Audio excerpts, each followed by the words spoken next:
Ito po yung ating barangay road mga kapamlat.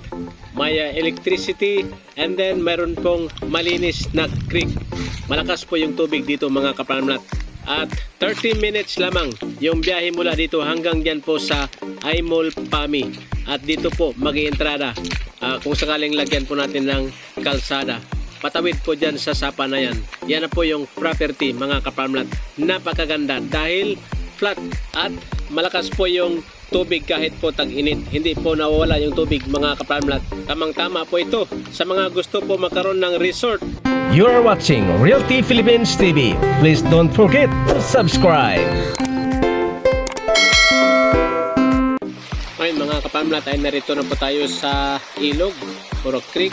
Tingnan po nyo, malakas po yung agos ng tubig dito mga kapamlat. Yan no.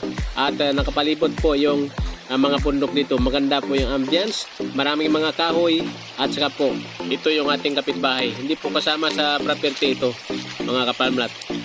Dito po mag-start sa bandang kaliwa po natin. Yan po yung frontage niya sa creek. Nasa 100 meters yung kanyang luwang or yung kanyang frontage sa sapa mga kapamlat. At tingnan po nyo yung tubig dito, malinis mga kapamlat. Wala pong mga quarry. Okay? Ito po yung loob dito ng property mga kapamlat. Yan, nasa 80% yung kanyang flat. At lilinisin lang po natin ito. Ganun po siya dahil hindi lang po maayos. Tanggalin po natin yung mga damo at saka i-landscape. Maganda na po ito tingnan mga kapamlat. At saka taniman po natin ng mga prutas. Yan, mga kahoy gubat lang po yung naririto ngayon mga kapamlat. At mura-mura lang po yung price nito. Diyan po sa description ng ating video. Panoorin or basahin po nyo yung description mga kapamlat para po makita nyo yung buong detalye. Okay? I-insert ko po kung paano po makita yung or yung kanyang detalye dyan po sa baba. Yan sa mga hindi po nakakaalam pa mga kapamlat. Para hindi na po kayo magtanong mga kapamlat, dyan po sa title po ng video, nandyan po yung kanyang detalye, yung tatlong dot at saka po yung more. Yan po yung inyong pindutin. Lalabas na po yan mga kapamlat. Yung kanyang detalye, nandyan po yung price, nandyan po yung kanyang description mga kapamlat at iba pa. Dito tayo sa kabilang side ng property at ngayon po ay ilagay ko na po or ibigay ko na sa inyo yung kanyang total at area po ay 2.6 hectares. Clean title.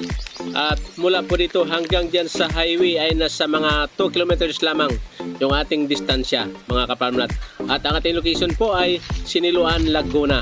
Yan, malapit lang po tayo sa Aimol Pami. Nasa mga 30 minutes hanggang 40 minutes po yung ating biyahe mga kapamlat. At ang area na ito ay pwede po gawing resort. Pwede ho maglagay ng ating mga livestock din. Pwede ho maglagay dito ng mga pato, bibi, mga kapamlat dahil po malakas yung ating tubig.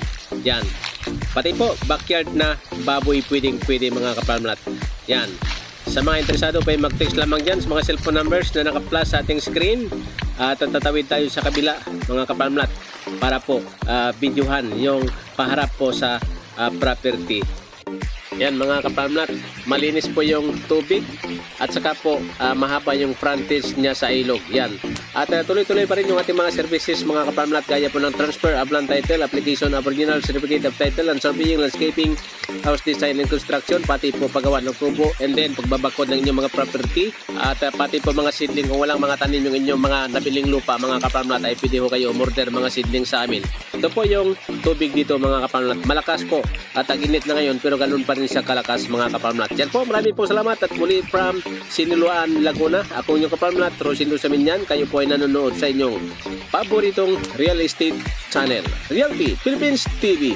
Mabuhay tayong mga Pilipino.